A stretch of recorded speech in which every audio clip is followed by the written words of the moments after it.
ہمارا channel subscribe کریں اور ساتھ موجود بیل کے بٹن کو دبانا نہ بھولیں۔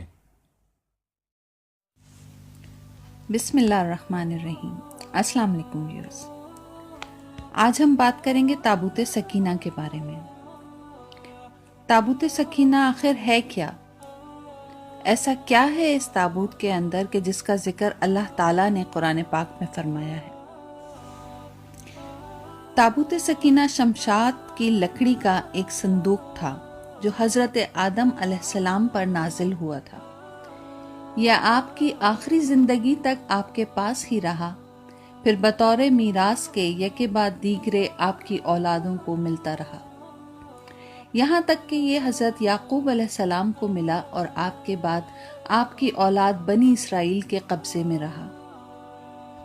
اور حضرت موسیٰ علیہ السلام کو مل گیا تو آپ اس میں توریت شریف اور اپنا خاص سامان رکھنے لگے۔ یہ بڑا ہی مقدس اور بابرکت صندوق تھا۔ بنی اسرائیل جب کفار سے جہاد کرتے تھے اور بنی اسرائیل جب کفار کے لشکروں کی کثرت اور ان کی شوکت کو دیکھ کر سہم جاتے اور ان کے سینوں میں دل دھڑکنے لگتے تو وہ اس صندوق کو اپنے آگے رکھ لیتے تھے، تو اس صندوق سے ایسی رحمتوں اور برکتوں کا ظہور ہوتا تھا کہ مجاہدین کے دلوں میں سکون اور اطمینان کا سامان پیدا ہو جاتا تھا، اور مجاہدوں کے سینوں میں لرزتے ہوئے دل پتھر کی چٹانوں سے زیادہ مضبوط ہو جاتے تھے۔ اور جس قدر صندوق آگے بڑھتا تھا، آسمان سے نصر من اللہ و فتح قریب کی بشارت عظمیٰ نازل ہوا کرتی اور فتح مبین حاصل ہو جایا کرتی تھی۔ اور جب بنی اسرائیل میں کوئی اختلاف پیدا ہوتا تھا تو لوگ اسی صندوق سے فیصلہ کراتے تھے، اور اس صندوق سے فیصلے کی آواز اور فتح کی بشارت سنی جاتی تھی۔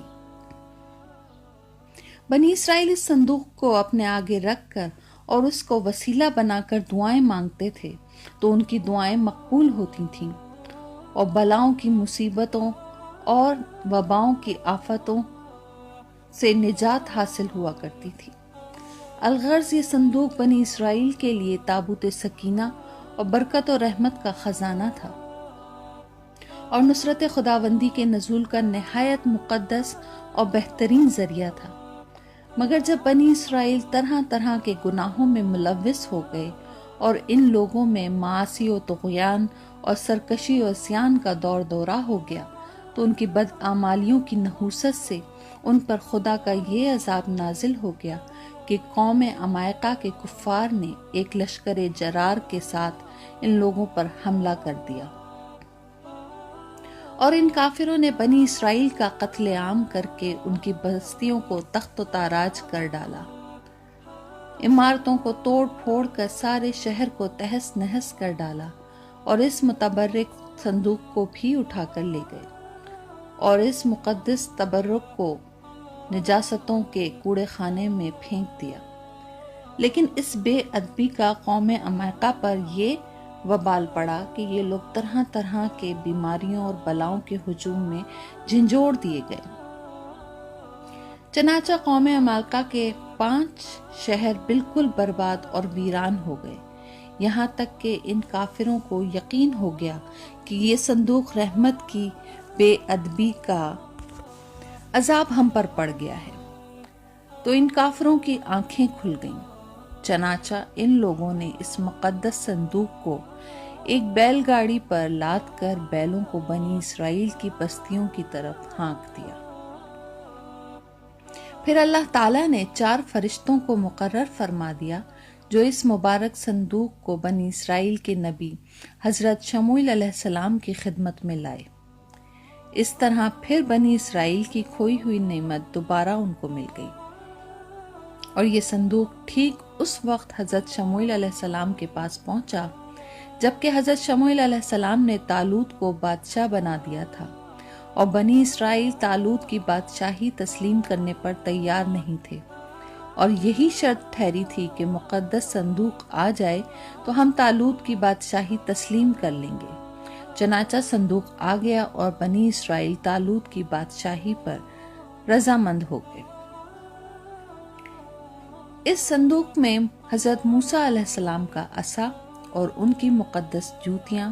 اور حضرت ہارون علیہ السلام کا امامہ، حضرت سلیمان علیہ السلام کی انگوٹھی، توریت کی تختیوں کے چند ٹکڑے،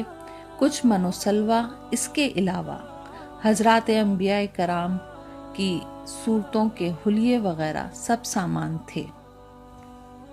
قرآن مجید میں خداوند قدوس نے سورہ بقرہ میں اس مقدس صندوق کا تذکرہ فرماتے ہوئے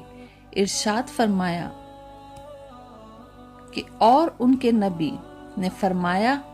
کہ اس طالوت کی بادشاہی کا نشان یہ ہے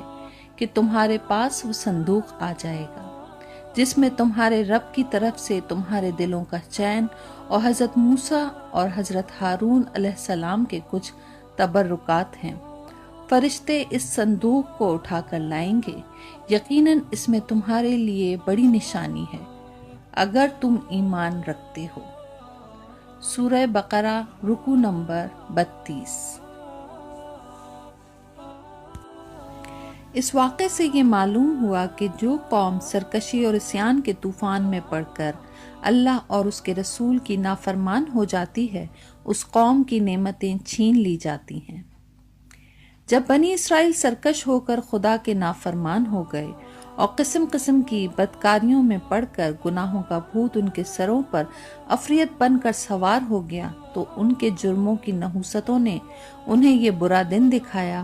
کہ صندوق سکینہ ان کے پاس سے قوم عمالقہ کے کفار اٹھا کر لے گئے، اور بنی اسرائیل کئی برسوں تک اس نعمت عظمیٰ سے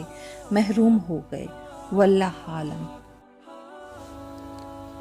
ویورز، اگر آپ کو ہماری ویڈیو اچھی لگے تو ہمارے چینل کو سبسکرائب کریں